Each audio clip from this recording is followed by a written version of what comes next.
मला जर वडापावची गाडी टाकायची असेल तर मला कंपनी रजिस्टर करणं गरजेचं आहे. ज्याला त्याला आजकाल स्टार्टअप मला स्टार्टअप करायचं आहे असं असतं, पण त्या स्टार्टअपसाठी एक माइंडसेट लागतो आणि त्या माइंडसेटमध्ये 3 S येतात माझ्या दृष्टीने. त्याही आधी मी असं म्हणेन की तुम्हाला 3 गोष्टी बघायला लागतील की पर्सन, प्रॉब्लेम आणि सोल्युशन. आणि हा सगळा डेटा जो आहे तो मिनिस्ट्री ऑफ कॉर्पोरेट अफेअर्सच्या वेबसाईटवरती असतो. त्यामुळे जेव्हा बँका येतात किंवा तुमचे ग्राहक येतात त्यांना सुद्धा जाऊन तो डेटा बघता येतो. म्हणजे काय तर त्यांना हमी मिळते. याचे बेसिक डिटेल्स इथे लिस्टेड आहेत. अगदी बॅलन्स शीट, अॅन्युअल रिटर्न तुम्ही कुठल्या वर्षाचं कधी भरलंय हाही डेटा तिथे अवेलेबल असतो. तर त्यामुळे ट्रान्सपरन्सी आपोआपच येते. फॅमिली ओन बिझनेसमध्ये पण होतं की नवरा बायको असतात आणि ते LLP किंवा कंपनी चालू करण्यासाठी येतात आणि नंतर असं होतं की नवरा बायकोंचं बी नसतं, त्याच्यामुळे अर्थातच बिझनेसवरती परिणाम होतो. असं होतं, अशा केसेस येतात.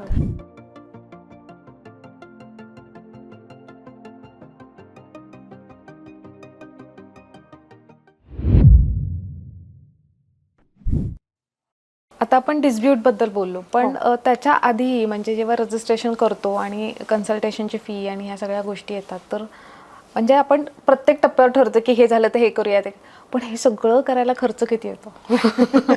कारण शेवटी सगळं गणित जे ते पैशावर येऊन. अगदी बरोबर आहे, अगदी बरोबर आहे. तर आता एक तुला चांगली गोष्ट याच्यातली सांगते की समजा तू 10 ते 15 लाख कॅपिटल घेऊन जर का कंपनी किंवा LLP तुला करायची असेल तर त्याला बेसिक ज्या रजिस्ट्रेशन फी कंपनीसाठी तरी त्या तुला माफच असतात. अच्छा. हां. आणि त्याच्यात तुला स्टॅम्प ड्युटी आणि हे ते धरून फारच मिनिमल खर्च येतो. म्हणजे तो साधारणपणे 4 ते 5 हजार रुपयापर्यंत जातो.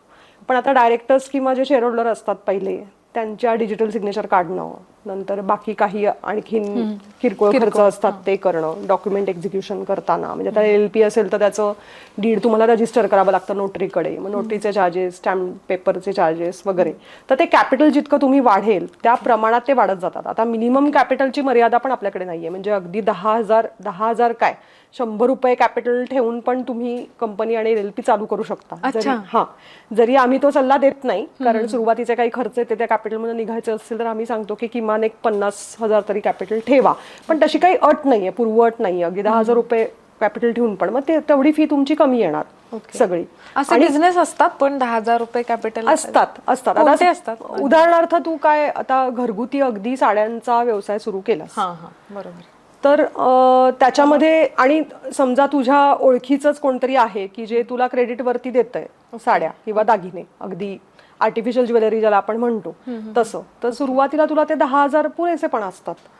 अर्थात नंतर तू परत आणखीन वेगळं कॅपिटल त्याच्यामध्ये घालत जाणं अपेक्षितच आहे, पण सुरुवात करताना तू त्याच्यापासून करू शकतेस. म्हणजे अगदी छोट्या गोष्टींपासूनही तुम्ही सुरुवात करू शकता. आणि रजिस्ट्रेशन म्हणजे खूप काहीतरी मोठं आहे आणि खूप काहीतरी आता मला सगळंच घालवून बसून करायला लागणार आहे असं नाही. अगदी छोट्यापासून तुम्ही सुरुवात करू शकता. हे पण सगळं जर का तू धरलंस, सगळं जर का तू धरलंस म्हणजे कन्सल्टंटची फी पण याच्यात ऍड केलीस तर मग साधारणपणे तुम्हाला एक मानसिक तयारी किमान सांगतेय मी 25 ते 30 हजाराची तरी ठेवावी लागते. पण सगळ्या बारीक सारीक गोष्टी धरल्या पूर्वीच्या पण पण आत्ताची भीती आहे ना की बिझनेस म्हटलं की 10-5 लाख रुपये लागणारच आहेत मला आणि मी कसं करणार. आता हे मी तुला कशाचं सांगते की टिपिकली ज्या सर्व्हिस सेक्टर मधल्या कंपन्या असतात, आता तुला समजा प्लांटच टाकायचा, मॅन्युफॅक्चरिंग तर तुला प्लांट अँड मशिनरी मधली इन्व्हेस्टमेंटच तुझी केवढी तरी असणार आहे. मग तिथे सगळी गणितच बदलतात. मग तिथे अगदी तुला हा बिझनेस फिजिबल होणार आहे का नाही याचा एक फिजिबिलिटी स्टडी असतो, तो सुद्धा खरं म्हणजे लोक करून घेतात. मग त्याच्यापासूनच खर्चाची सुरुवात होते. म्हणजे तू अजून नोंदणी करायची की नाही हा फार लांबचा निर्णय झाला तुझा. आधी जागा बरोबर आहे की नाही, त्या जागेचे सगळे परमिट्स आलेले आहेत का नाही, इथे बिझनेस टाकला तर मला MSEB एरियात मी असीन किंवा नसीन, MSEB नाही, समजा अशा एखाद्या एरियामध्ये मी बिझनेस टाकायची तयारी दाखवली जिथे MIDC आहे किंवा नाहीये, तर त्यानुसार सुद्धा मला, कारण MIDCचे परत तुला बेनिफिट्स मिळणार, तर ते बेनिफिट सबसिडी मला मिळणार आहे का नाही याच्यावर माझं भांडवल ठरतो. MIDC मध्ये नसेल तर बिझनेस चालेल का नाही आणि MIDC मध्ये असेल तर काय होईल याच्यावर परत गणित बदलतात. तर तो एक वेगळा स्टडी होतो मग त्या केसमध्ये. तर फिजिबिलिटी स्टडीज म्हणतो की त्याचे कॉस्ट आणि बेनिफिट दोन्ही आधीच सगळे अभ्यासले जातात आणि मग आधी ठरवलं जातं की हा बिझनेस व्हायबल असेल का नाही, नसेल तर मग त्याचं लोकेशन बदलायचं का, किंवा त्याचा काही फॉर्मॅट बदलायचा आहे का, मग प्लांट मशिनरी इम्पोर्ट करायची का इंडिजिनसली म्हणजे इथून लोकली अक्वायर करायची आहे मला, का मी फक्त असेंब्ली करू, मी मॅन्युफॅक्चरिंग करणारच नाही. इथपासनं अगदी बेसिक प्रश्न सुरू होतात. ते झाल्यानंतर तू याच्यावर जातेस. मग त्या केसमध्ये तुझं काहीच्या काही भांडवल किंवा सुरुवातीचाच खर्च खूप होतो. खूप जास्त. समजा तू रिसर्च मध्ये असशील तर रिसर्चचे जे काय प्रोजेक्ट असतात त्याला आम्ही जेस्टेशन पिरियड म्हणतो. म्हणजे काय की त्याची गर्भावस्था.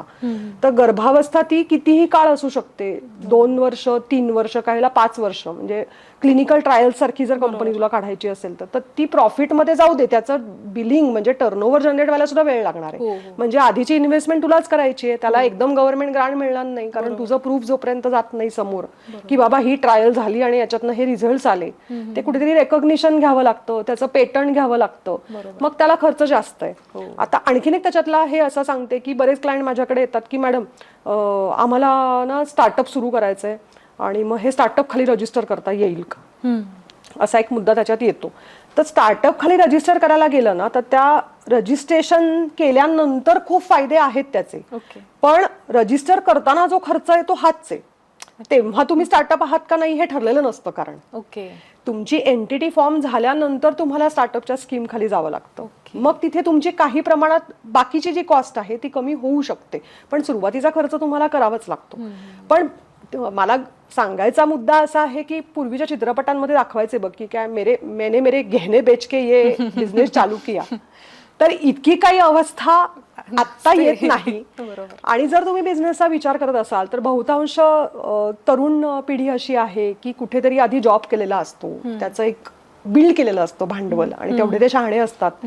आजकाल अगदी तुम्ही AI ला जरी हा प्रश्न विचारलात ना की मला अमुक प्रकारचा बिझनेस चालू करायचा, मला किती भांडवल लागेल, हे ठिकाण आहे माझं, मी आता पुण्या मुंबई सारख्या ठिकाणी बिझनेस चालू करणं आणि तोच जरा थोडंसं तुम्ही टाउन साईडला गेलात आणि तिथे जर बिझनेस चालू करायचा, त्याच्यात कॉस्टमध्ये फरक असणार आहे, कारण तिथे मिळणारी लोक आहेत, त्यांचे ओव्हरहेड्स कमी असणार, जागेचं रेंट कमी असणार, हे फरक पडणार आहे. तर AI ची टूल्स पण आहेत, त्याच्यावर सुद्धा तुम्हाला साधारणपणे हा स्टडी मिळू शकतो.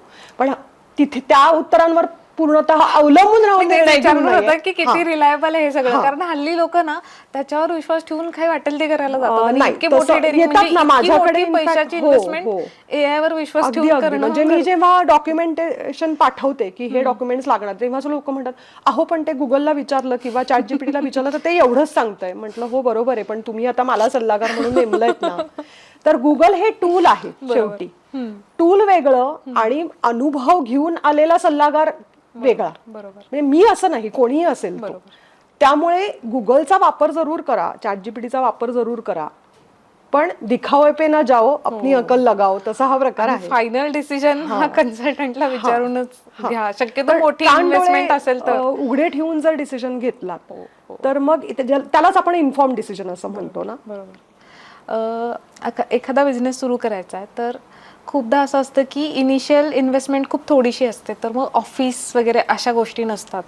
तर मग ऑफिस असायलाच हवं असतं का, म्हणजे कुठल्या केसमध्ये की ऑफिस असणंच गरजेचं आहे आणि नसलं तरी ते चालू शकतं? तुला ऑफिस म्हणजे जर कमर्शियल स्पेस असं अभिप्रेत असेल तर कमर्शियल स्पेस पाहिजे असं काही नाहीये. आता तुमच्या व्यवसायाच्या स्वरूपावर आहे. म्हणजे फॉर एक्झाम्पल मी आता IT कन्सल्टन्सीच्या फील्डमध्ये आहे असं समजूया, आणि मला उद्या काय LLP रजिस्टर करायची आहे, तर मला ऑफिस स्पेस पाहिजे का, तर कमर्शियल स्पेस नसली तरी चालेल, मी घरूनही करू शकते. पण जेव्हा मी नोंदणी करायला जाते तेव्हा मला त्या जागेची कागदपत्र सबमिट करायला लागतात. मग आता काही वेळेला सोसायट्यांचे नियम आड येतात की इथे तुम्ही कमर्शियल काही करू शकत नाही. त्या केसमध्ये मी घरचा पत्ता ऑब्व्हियसली देऊ शकत नाही. तर मग मी काय करू शकते, तर आजकाल शेअर्ड वर्क स्पेसेस असतात ज्या तुम्हाला याच्यासाठी सुद्धा मदत करतात, बिझनेसचा ऍड्रेस सुरुवातीला घेण्यासाठी, जोपर्यंत तुमची टीम वाढत नाही तोपर्यंत. पण त्यातही असं आहे की आम्ही क्लायंटना सांगतो की शक्यतो PO बॉक्सचे ऍड्रेस ते देतात, तर PO बॉक्सचा ऍड्रेस देऊ नका. तुम्ही प्रॉपर त्यांच्याबरोबर रेंट अग्रीमेंट करा आणि त्या रेंट अग्रीमेंट किंवा लिव्ह अँड लायसन्स जे काय असेल त्याप्रमाणे करा. किंवा दुसरी एखादी सोसायटी बघा जिथे रेसिडेन्शियल स्पेस सुद्धा तुम्हाला याच्यासाठी तुम्ही वापरू शकता, अशी परवानगी मिळू शकते. रेंट मिनिमल असेल तर त्याच्या बेसिसवरती तुम्ही त्याची कागदपत्र सबमिट करू शकता. कारण काय असतं की तुमच्या नावावरची जर जागा नसेल ना तर त्या ओनरचं पण NOC लागतं तुम्हाला, त्याची कन्सेंट लागते किंवा रेंट अग्रीमेंट तरी सबमिट करायला लागतं. आणि प्लस त्या जागेचं तुम्हाला ती जागा अजूनही व्यवस्थित आहे म्हणजे त्याचा सद्यस्थितीतला पुरावा म्हणजे MSEB बिल किंवा लँडलाईन बिल अशा स्वरूपाचं पण प्रूफ तुम्हाला द्यावं लागतं कंपल्सरी. आणि आत्ता अजून झालं इतक्यात झालेलं नाहीये, पण काही वेळेला शोकॉज नोटीस येते आणि असं दिसतं MCA की अरे इथे तर कोणीच नाहीये काही कम्युनिकेशन घ्यायला, म्हणजे ज्याला आपण फेक किंवा शॅम कंपनीज म्हणतो, जो प्रकारमध्ये झालेला होता. बऱ्याच चायनीज कंपनी इथे निघाल्या, एकाच ऍड्रेसवर 100 कंपन्या होत्या आणि बघायला गेलं तर तो ऍड्रेस भलताच काहीतरी, तिथे काहीच नव्हतं, कोणीच नव्हतं. आणि मग त्याला शोकॉज नोटीस येऊन मग पेनल्टीज वगैरे पण भराव्या लागतात. आणि आता तर नोंदणी झाल्यानंतर एक फॉर्म भरतो आम्ही कमेन्समेंट ऑफ बिझनेसचा, तर त्याच्यामध्ये तर आम्हाला ती जागा त्याच्या बाहेर नेमप्लेट लावलेली आणि त्याचे GPS कोऑर्डिनेट सकट ते फाईल करायला लागतं. इतकं गव्हर्नमेंटनी त्याच्यावरती कंट्रोल किंवा नियंत्रण आणलेलं आहे त्यांचं. ओके. हा, GST नंबर आपण घेतो तो ते घेणं कंपल्सरी आहे का आणि त्याची प्रोसिजर काय? कंपल्सरी नाहीये. मी मगाशी म्हटलं तसं की तुम्ही जर गुड्स पुरवत असाल, वस्तू पुरवत असाल, तर तुम्हाला 40 लाख जर वार्षिक उलाढाल त्याच्यावरती गेली तरच घ्यायचं. हा, आणि सेवा देत असाल तर मग 20 लाखाच्या वरती. पण आता हे थोडंसं स्टेटनुसार पण बदलतं, कारण नॉर्थ ईस्टच्या स्टेट्सना थोडीशी वेगळी लिमिट्स ऍप्लिकेबल आहेत, किंवा उत्तराखंडमध्ये गेलात तर वेगळी लिमिट्स ऍप्लिकेबल आहेत. पण आणि दुसरं असं की तुम्ही काही प्रकारच्या व्यवसायामध्ये असलात, म्हणजे तुम्ही इम्पोर्ट एक्सपोर्टचा व्यवसाय करताय किंवा तुमचं इंटरस्टेट काही व्यवसायाचं स्वरूप आहे, तर त्या केसमध्ये तुम्हाला GST हा अनिवार्य असतो. मग हे तुमचं लिमिट किंवा टर्नओव्हर किती का असेना. ओके. अशा केसेसमध्ये तर GST घेण्याचा फायदा असा असतो की पुन्हा एकदा त्याला एक विश्वासार्हता येते. दुसरी गोष्ट, तुम्हाला जे काय तुम्ही खर्च करताय आणि त्याच्यावर तुम्हाला GST भरायचाच आहे. आज कुठलाही खर्च आहे बिझनेससाठी तर तिथे तर GST भरावाच लागतो. तर मी जर GST रजिस्टर असेन तर मला त्याचं क्रेडिट मिळतं, इनपुट क्रेडिट ज्याला म्हणतात, तर ते मिळतं. त्याची प्रोसेस म्हणजे तुमच्या ज्या राज्यात तुमचं प्लेस ऑफ बिझनेस पण आहे किंवा रजिस्टर्ड ऑफिस आहे किंवा दोन्ही आहे, त्या राज्यांमध्ये तुम्ही GST आणि जिथे सेवा किंवा गुड्स तुम्ही पुरवणार आहात, वस्तू पुरवणार आहात, तिथे ते रजिस्ट्रेशन करून घेणं, त्या स्टेटच्या नुसार ती कागदपत्र सादर करणं, आणि त्याला परत हे एंटिटीचे सगळे पेपर्स लागतात, प्लस तुमचं जागेचं प्रूफ लागतं. आणखीनही काही ती लिस्ट असते, तर ते GST कन्सल्टंट सांगतात त्याप्रमाणे त्या कागदपत्रांची पूर्तता करायला लागते. आणि त्याचे रेग्युलर रिटर्न भरणं पुढे जाऊन हे जास्त त्याच्यामध्ये महत्त्वाचं ठरतं. ओके. आता समजा मी एखादा बिझनेस सुरू केलाय, छान सगळं सुरू झालंय, सगळं लिगल स्ट्रक्चर बसलंय, मला त्याला नाव द्यायचंय, समजा श्रद्धा लिमिटेड कंपनी असं मला करायचंय, तर खूपदा ते रजिस्टर असतं ऑलरेडी, आणि मग अगदी तर ते चेक कसं करायचं? हा, आता गंमत अशी होते आजकाल की पहिली गोष्ट म्हणजे तुला नाव नोंदणी करण्याच्या आधीच ठरवावं लागतं. हे मी आधी क्लिअर करते, ते तुला नंतर ठरवून नाही चालत. म्हणजे मला जर कंपनी रजिस्टर करायला मी गेले तर पहिलं तर आमचं हेच असतं की ऍक्टिव्हिटी सांगा आणि किमान 2 ते 3 नावं इन ऑर्डर ऑफ प्रेफरन्स मला सांगा. आता तू म्हणालीस ते अगदी बरोबर आहे की माझ्याकडे पण क्लायंट येतात आणि सगळ्यांचं आजकाल काय असतं, मॅडम आमचं डोमेन नेम रजिस्टर झालंय, म्हणजे वेबसाईट साठीचा ऑलरेडी डोमेन झालेला असतो आणि आम्हाला तेच नाव इथे हवंय. आणि नेमकी गंमत अशी होते की आपल्याकडे ट्रेडमार्क कायदा पण आहे आणि मिनिस्ट्री ऑफ कॉर्पोरेट अफेअर्स आणि ट्रेडमार्क कायदा हे दोन्ही हातात हात घालून चाललेले असतात. कारण MCAच्या साईटवरती तुला जाऊन पण बघता येतं, कुणालाही, म्हणजे की तिथे जाऊन एखादं नाव आहे, त्या नावानी ऑलरेडी ट्रेडमार्क रजिस्टर्ड आहे का. आणि आता तर त्यांनी तिथेही AI आणलाय आणि बीटा व्हर्जन आहे आता AIची, पण त्या माध्यमाद्वारे तुम्हाला अगदी तो फोनेटिकली मॅच होतोय का. ओके. हा, म्हणजे फोनेटिकली म्हणजे साऊंड त्याचा सिमिलर आहे का. म्हणजे मी AK म्हटलं तर ते A आणि K पण असू शकतं, EKAY पण असू शकतं, AKAY पण असू शकतं. तर फोनेटिकली सिमिलर मार्क्स, त्याच्यानंतर लोगो म्हणून कुठले रजिस्टर्ड आहेत ते, आणि वर्ड मार्क म्हणून एखादा शब्द म्हणून ती टर्म म्हणून कुठले रजिस्टर्ड, आणि प्रोहिबिटेड मार्क्स कुठले आहेत, की असे काही शब्दांची लिस्ट तिथे दिलेली आहेत की जे तुम्ही वापरू शकत नाही, ती तुम्हाला पूर्ण प्रोहिबिशन आहे ते वापरायला. किंवा काही जेनेरिक शब्द असतात तेही वापरायला परवानगी नसते, अशा सगळ्या लिस्ट तिथे दिलेल्या आहेत. तर आधी तिथेही जावं लागतं. हा एक प्रकारचा सर्च झाला. दुसरा सर्च मला असा करायचा असतो की भले त्या नावानी, म्हणजे श्रद्धा या नावानी आता ट्रेडमार्क नाहीये असं आपण धरून चालू, पण श्रद्धा या नावानी हजारो कंपन्या आहेत. मग त्याच्यामध्ये मला ज्या सेक्टरमध्ये कंपनी काढायची, आता मी सपोज असं म्हणते की IT सर्व्हिसेसची, Shraddha IT services private limited अशी मला कंपनी काढायची, तर श्रद्धा IT सर्व्हिसेस किंवा श्रद्धा टेक्नॉलॉजीज प्रायव्हेट लिमिटेड किंवा श्रद्धा इन्फोटेक प्रायव्हेट लिमिटेड हे पण त्याच्यात जवळ जाणाऱ्या कंपन्या आहेत.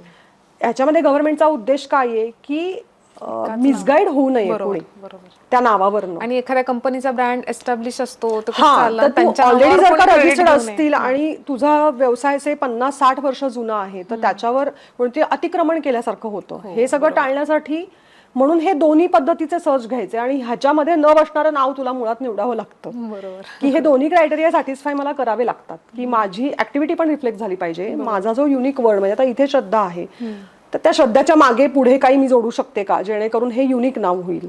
हल्ली ते श्री लावायची पद्धत आहे, श्री श्रद्धा, साई श्रद्धा. हा, पण त्यांनी पण त्याच्या पण तुला मी हजारो कंपन्या दाखवेल, हे खूप कॉमन आहे. खूप कॉमन. तर त्याच्यामुळे थोडंसं डोकं लढवायला लागतं मला आणि करावं लागतं ते, पण त्याला इलाज नाही. आणि दुसरं असं मला सांगायचं, मी मगाशी डोमेन नेम याच्यावरती होते, तर खूप लोकांच्या ह्याच्यामध्ये ती अगदी संकल्पना फिक्स झालेली असते की माझं जर नाव फॉर एक्झाम्पल श्रद्धा आहे तर श्रद्धा नावानेच माझा डोमेन पाहिजे किंवा www.shraddha.com असा डोमेन असेल तर माझ्या नावात श्रद्धा पाहिजे. तर हे गरजेचं नाहीये.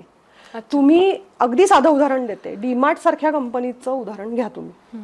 डीमार्ट हा त्यांचा ब्रँड आहे, पण डीमार्टच्या मागे कंपनी कुठली आहे? Avenue supermarket. अगदी ॲव्हेन्यू सुपरमार्केट. दोन्हीचा काहीतरी संबंध आहे का? नावात डीमार्ट नाही, डीमार्टच्या नावात ॲव्हेन्यू सुपरमार्केट किंवा जे काय नाव आहे त्याचा काही उल्लेख नाही. बरोबर आहे, पण तुम्ही डीमार्ट ओळखता ना, तर त्यामुळे मी सांगते की डोमेन तुम्ही कुठल्याही नावाने रजिस्टर करा. मग तुम्हाला थोड्याशा वेगळ्या टॅक्टिक घेऊन ते नाव ठसवता येतं. म्हणजे फॉर एक्झाम्पल की तू कंपनी रजिस्टर केली आहेस की श्रद्धा टेक्नॉलॉजीज प्रायव्हेट लिमिटेड आणि तुझा ब्रँड आहे काय मिनल नावाने उदाहरणार्थ, तर मिनल श्रद्धा टेक्नॉलॉजीज एंटरप्राइज असं तू म्हणू शकते की ते सारखं जर डोळ्यासमोर दिसत राहिलं ना तुझ्या वेबसाईटवर, लेटर हेडवर, जिथे कुठे तू होर्डिंग लावलं सुद्धा तर होर्डिंग वरती तर दिसत राहिलं की ते डोक्यात बसतं आणि काही वर्षांनी तो एस्टॅब्लिश होतो. पहिल्या दिवसापासून हे दोन्ही सेम पाहिजे हा हट्ट थोडासा बाजूला ठेवावा, हरकत नाही काही त्याला. आता आपण कंपनी स्थापन केली, असं आपण हळूहळू पुढे जातोय असं समजूया. आणि कंपनी स्थापन केली आणि सगळं सुरू झालं छान छान, पण मग ते मेंटेन कसं करायचं, त्याचा कंप्लायन्स आणि त्या गोष्टी काय प्रोसिजर काय असते? आणि प्रोसिजर अशी असते की तुम्हाला मी मगाशी म्हटलं तसे मिनिमम 2 किंवा 3 कन्सल्टंट लागतात. एक तुम्हाला चार्टर्ड अकाउंटंट लागतो जो तुमचं अकाउंटिंग बघेल, त्याच्यामध्ये TDS रिटर्न्स असतील, GST जर का तो बघत असेल तर GST बाबत तो मार्गदर्शन करेल, इन्कम टॅक्स बाबत मार्गदर्शन करेल, ऑडिट करेल अकाउंट्सचं.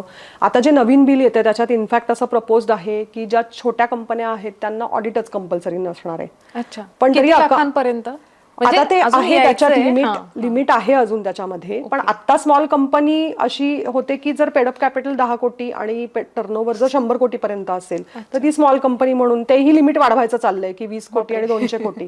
तर आता नक्की हा ऑडिटचा क्रायटेरिया ते फक्त स्मॉल कंपन्यांना का त्यातही काहीतरी अजून डिस्टिंक्शन करतात ते माहिती नाहीये, पण असं प्रपोज्ड आहे.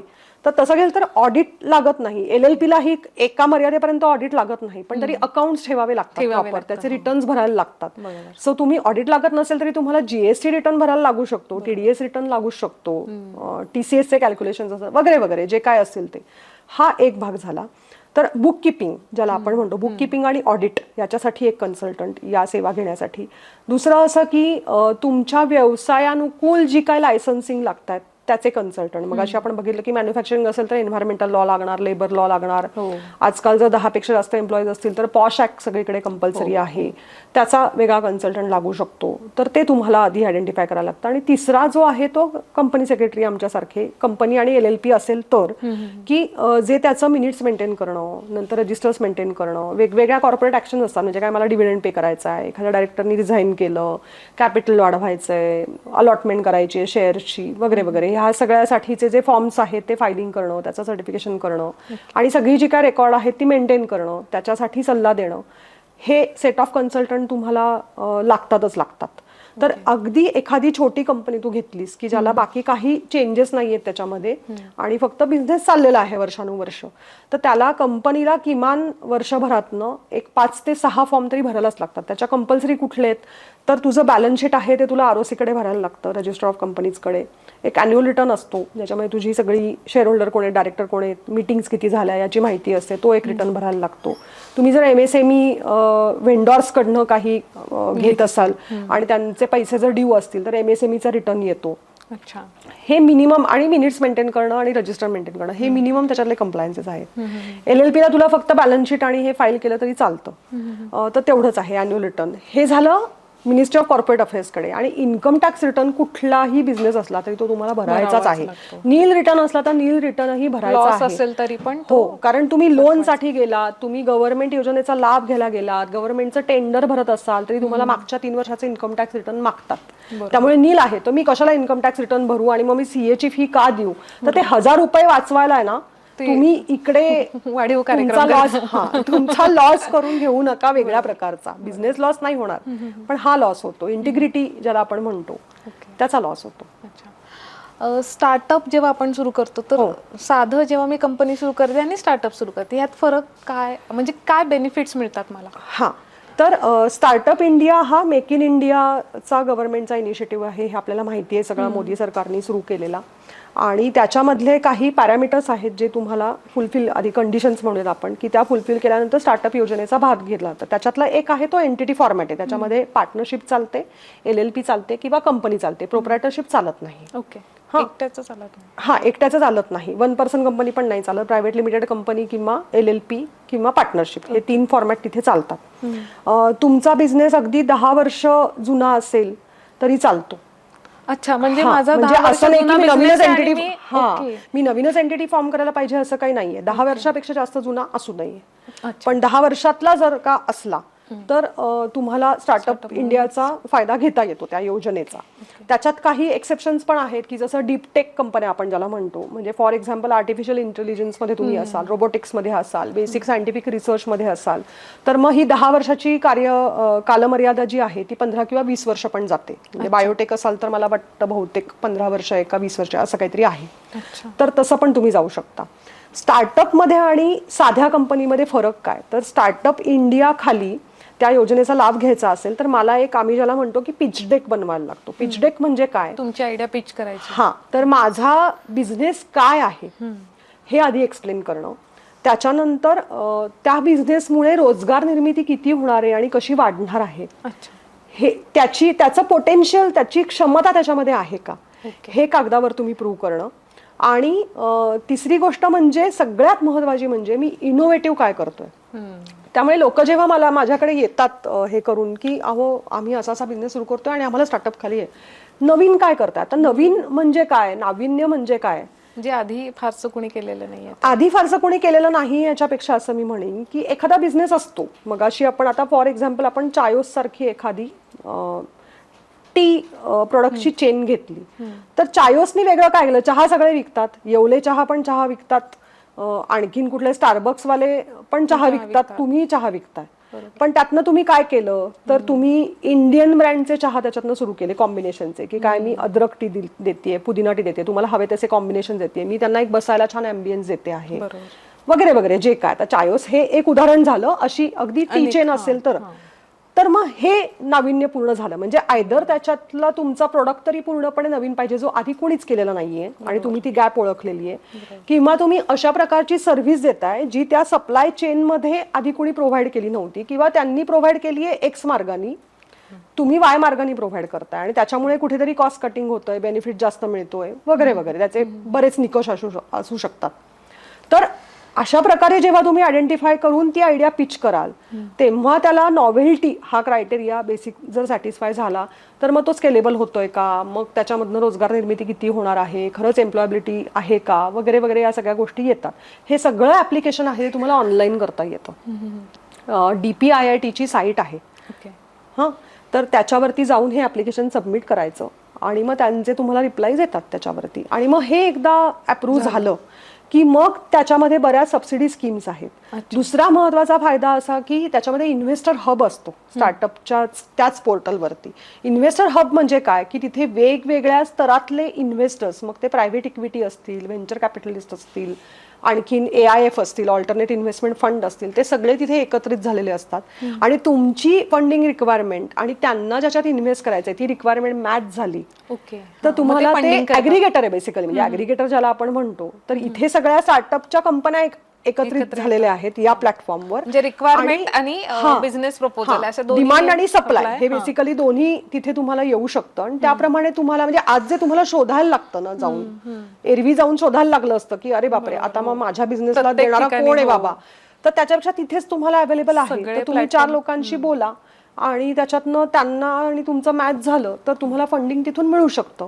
त्यात आणखीन बेनिफिट्स म्हणजे की इन्क्युबेटर्स आपल्याकडे आता निर्माण झालेले आहेत.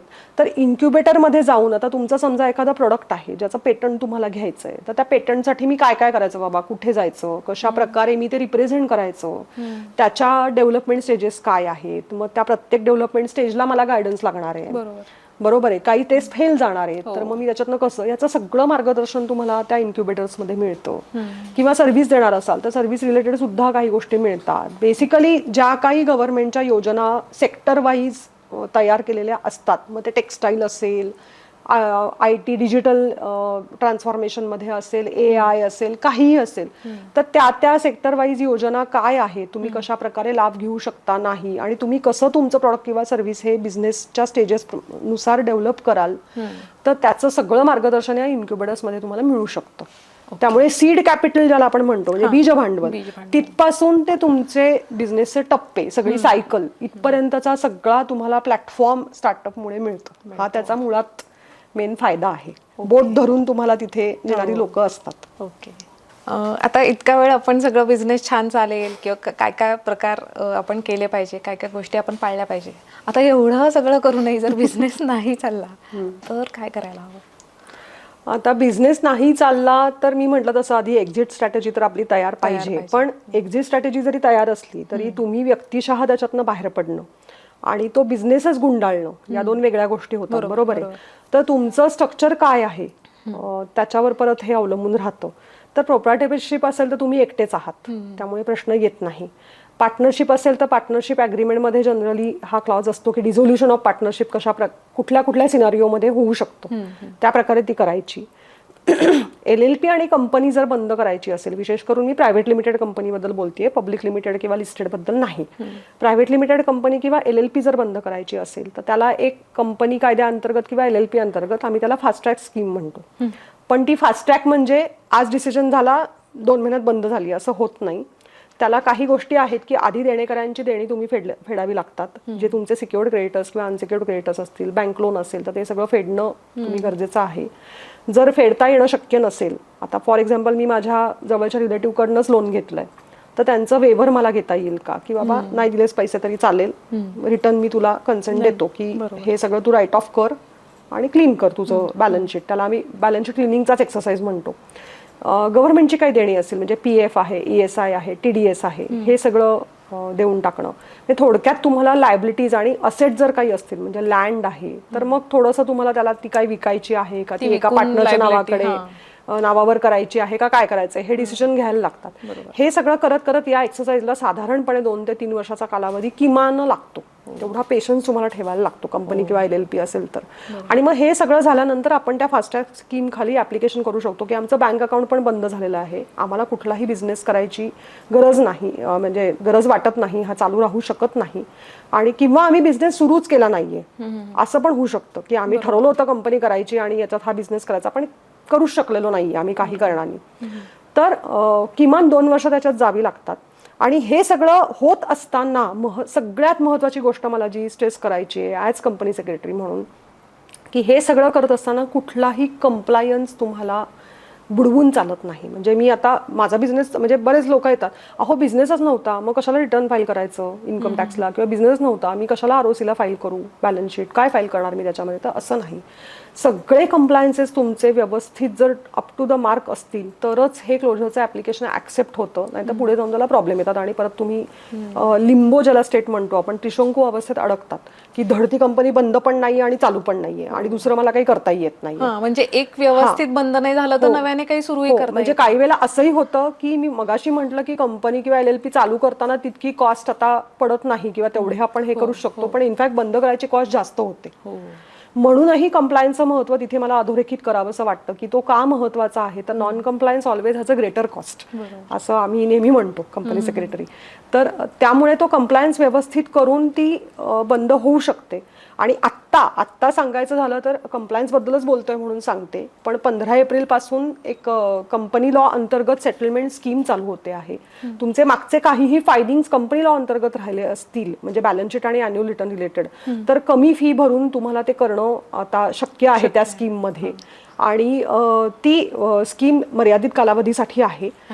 तर त्या कालावधीत तुम्ही जर फायलिंग केलं तर तुम्हाला एरवी जेवढ्या लेट फी पडल्या असेल तेवढ्या त्याच्यात पडणार नाही. दुसरं असं की तुम्हाला जर तुमची एंटिटी बंद करायची असेल, चालू नाहीये, तर त्याचीही एरवी जेवढी फी लागते त्याच्यापेक्षा थोडीशी कमी फी लागून तुम्ही त्याच्यामध्ये बंद करू शकता. त्या स्कीमचा फायदा घेऊन. मध्ये मध्ये अशा स्कीम येत राहतात जेणेकरून. हो, आता ही कोविडमध्ये आलेली होती लास्ट, त्याच्यानंतर आलीच नव्हती आणि खूप मागणी होती इंडस्ट्रीकडनं पण, आमच्याही प्रोफेशनल्सकडनं पण, तर ती आता फायनली आलेली आहे. आणि याचा फायदा घेऊन कंपन्यांनी आणि LLPनी आपलं रेकॉर्ड, LLPला ती ऍप्लिकेबल नाहीये, कंपन्यांना ऍप्लिकेबल आहे. कंपन्यांनी आपलं रेकॉर्ड खरं म्हणजे व्यवस्थित मेंटेन करण्यासाठी त्याचा उपयोग होऊ शकतो. आणि बंद करायची असेल तर तुम्ही बंदही करू शकता. ओके. आता आपण पॉडकास्टच्या शेवटाकडे आलोय. आपण अगदी 100 रुपयापासून बिझनेस कसा सुरू करावा आणि ती 100 कोटीची कंपनी असेल तर किती टॅक्स कसं स्ट्रक्चर असू शकतं असं सगळं बोललोय. पण मला असं एक शेवटचा प्रश्न असं विचारायचं की आता तुम्ही इतकी 20 वर्ष झाले प्रॅक्टिस करतात, तर तुम्हाला एक असा अनुभव आला असेल ना की बऱ्याचदा लोक या गोष्टीत चुका करतात, तर अशा चुका कोणत्या, अशा किंवा अशा काय सल्ला द्याल शेवटी जाताना की हे टाळा आणि हे करा? चूक असं मी म्हणणार नाही, पण असं होतं की जेव्हा एखादा माणूस बिझनेस सुरू करायचा म्हणतो आणि मग त्याला आम्ही लोक सांगतो की अहो नाही, हा रिटर्न भरायला लागेल, हे रजिस्ट्रेशन करायला लागेल, ह्याच्यासाठी एवढे डॉक्युमेंट लागतील, मग तुमचा OTP पण लागणार आहे, अमुक आहे तमुक आहे वगैरे. आणि मग असं एका वेळेला 4 कन्सल्टंट 4 वेगळ्या गोष्टी सांगतात, तर तो माणूस भंडावून जातो बिचारा. आणि अगदी साहजिक आहे. आणि तो म्हणतो की मी बिझनेस करू का ह्याच्याकडे लक्ष देत बसू. आणि मग कुठेतरी त्या कंप्लायन्सला कमी महत्त्व दिलं जातं. तर एक मॅनेजमेंटची फिलॉसॉफी आहे जी सगळ्या व्यवसायदारांनी पण लक्षात ठेवण्यासारखी आणि प्रोफेशनल्सनी पण लक्षात ठेवण्यासारखी आहे की लीडरशिप, बिझनेस म्हणजे शेवटी लीडरशिप असते की सगळी टीम घेऊन तुम्ही बरोबर चालताय आणि तुम्हाला निर्णय घ्यायचे शेवटी. तर लीडरशिप आणि गव्हर्नन्स म्हणजे परत कंप्लायन्स हा त्याचा एक भाग झाला. चांगल्या प्रकारे कंपनी गव्हर्न करणं.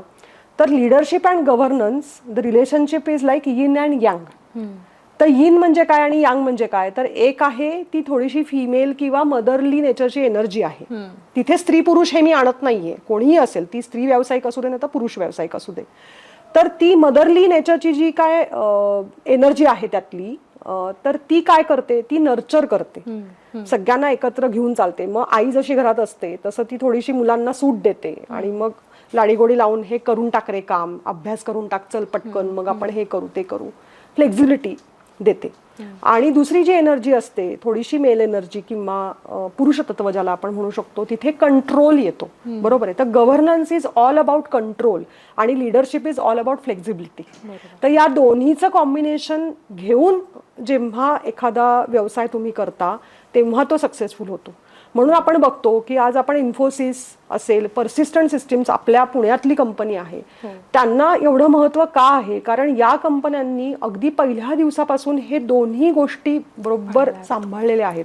कुठेच कमी जास्त माप केलेलं नाहीये. अर्थातच तुमच्या बिझनेस स्ट्रॅटेजीला किंवा वाढवण्यालाच महत्त्व असणार आहे, पण म्हणून कंप्लायन्स किंवा गव्हर्नन्स कमी महत्त्वाचा असं अजिबात न मानता तुम्हाला त्याच्यासाठी चांगली टीम तयार करा, चांगले सल्लागार नेमा, त्यांचा सल्ला घ्या. थोडंसं तुम्हाला त्याच्यामध्ये सुद्धा ज्ञानप्राप्ती करून घ्यायला लागेल, काही गोष्टी समजून घ्यायला लागतील. हे तसंच आहे की मी काय म्हणतात ना, माझ्याकडे पैसे खूप आहेत पण नाही, त्याचं सगळं मॅनेजमेंट आहे ते आमचे हे बघतात, तसं नाही. तर इथे तो तुमचे हे असतील पण तुम्हाला सुद्धा त्याच्यातलं काहीतरी कळलं पाहिजे की उद्या निदान पासबुक बँकेचं कुठे ठेवलंय किंवा त्याचे पासवर्ड कुठे सेव्ह केलेत किंवा काय आहेत हे तरी तुम्हाला माहिती असू दे, किंवा स्टेटमेंट कुणाच्या मेल आयडी वर येतंय हे तरी माहिती असू दे. तुम्ही कशावर सह्या करता, कशावर सह्या करताय चेक देताना, कशासाठी देतोय आपण हा चेक, एवढं तरी. तसंच तेच प्रिन्सिपल इथेही लागू पडतं. बरोबर. तर मी सल्ला असं नाही, पण मी कळकळीची विनंती करते असं म्हण की कुठेही त्या जरी आपल्याकडे खूप कायदे असले आणि त्याचे खूप कंप्लायन्सेस असले आणि काही वेळेला असं वाटतं व्यावसायिकांना की म्हणतो आपण इज ऑफ डुईंग बिझनेस, पण it is more a complexity of doing business. पण जसं तुमची सिस्टीम सेट होत जाईल आणि सल्लागारांची टीम घेऊन तुम्ही पुढे जाल ना, तर त्या वाढण्याला परत त्या ग्रोईंग पेन्सकडे येते की जी मुलं ग्रो होताना त्यांना जे हातपाय दुखतात, जॉईंट्स दुखतात, तर ते त्या दुखण्यावरती ऑलरेडी इलाज शोधून ठेवलेला असेल तुमच्या कन्सल्टंटनी आणि त्याप्रमाणे तो तुम्हाला डायरेक्शन दिशा पण दाखवेल बरोबर. आणि ते तुमच्यासाठीच फायदेशीर आहे असं मी म्हणते.